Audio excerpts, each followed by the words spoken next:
ഉറക്കം വരുന്നില്ല, അതാണ് എൻ്റെ പ്രശ്നം. രാത്രി ഉറക്കം വരാതിരുന്നാൽ എനിക്ക് പാട്ട് പാടണം, അത് നിർബന്ധമാണ്. അതാണ് എൻ്റെ അയൽപ്പക്കക്കാരുടെ പ്രശ്നം. ഞാൻ പാടുന്നത് കൊണ്ട് അവർക്കും ഉറക്കമില്ലെന്ന്. എന്തെങ്കിലും വഴി പറഞ്ഞു തരണം. 5 വഴി പറയാം, ഇഷ്ടമുള്ളത് തിരഞ്ഞെടുത്തോ. ഒന്നാമത്തെ വഴി, താൻ താമസം മാറ്റുക. രണ്ടാമത്തെ വഴി, അയൽപ്പക്കക്കാരോട് താമസം മാറ്റാൻ പറയുക. മൂന്നാമത്തെ വഴി, താൻ പതുക്കെ പാട്ട് പാടുക. നാലാമത്തെ വഴി, രാത്രി അയൽപ്പക്കക്കാരുടെ ചെവി മൂടുക. ഇതൊന്നും നടപ്പുള്ള കാര്യമല്ല.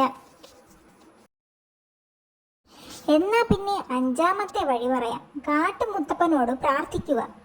പാട്ട് നന്നാവണേ എന്ന് രാത്രി മുഴുവൻ കാട്ടുമുത്തപ്പനോട് പ്രാർത്ഥിച്ചാൽ മതി. പാടാൻ തോന്നുമ്പോഴൊക്കെ ജലദോഷക്കുന്നിൽ ചെന്നിരുന്ന് പാടണം, എന്നിട്ട് പ്രാർത്ഥിക്കണം. രാത്രി കാട്ടുമുത്തപ്പൻ ജലദോഷക്കുന്നിൽ ഉണ്ടാവുമെന്നല്ലേ വിശ്വാസം. എന്നും പ്രാർത്ഥിച്ചാൽ പാട്ടു നന്നാവും. ഈ വഴി കൊള്ളാം, ഇന്ന് തന്നെ പ്രാർത്ഥന തുടങ്ങാം. സൂത്ര, ഞാനും പോയി പ്രാർത്ഥിച്ചാലോ, പാട്ട് നന്നാക്കാനാ. ഹിഹി, എടോ, ഇതൊക്കെ വെറുതെ തട്ടിവിട്ടതല്ലേ. ഈ വിദ്വാന്റെ പാട്ട് ഒരു കാലത്തും നന്നാവാൻ പോകുന്നില്ല, ഞാൻ കേട്ടിട്ടുള്ളതാ. ജലദോഷക്കുന്നിലിരുന്ന് പാടിയാൽ ഒരുത്തനും ശല്യമില്ല. ആ പാവം അയൽപ്പക്കക്കാര് സമാധാനമായിട്ട് ഉറങ്ങട്ടെ. സൂത്ര, തന്റെ സൂത്രം ഏറ്റു. ഞങ്ങൾക്കിപ്പോൾ സുഖമായിട്ട് ഉറങ്ങാൻ പറ്റുന്നുണ്ട്. അതിന് എൻ്റെ വക ഒരു സമ്മാനം.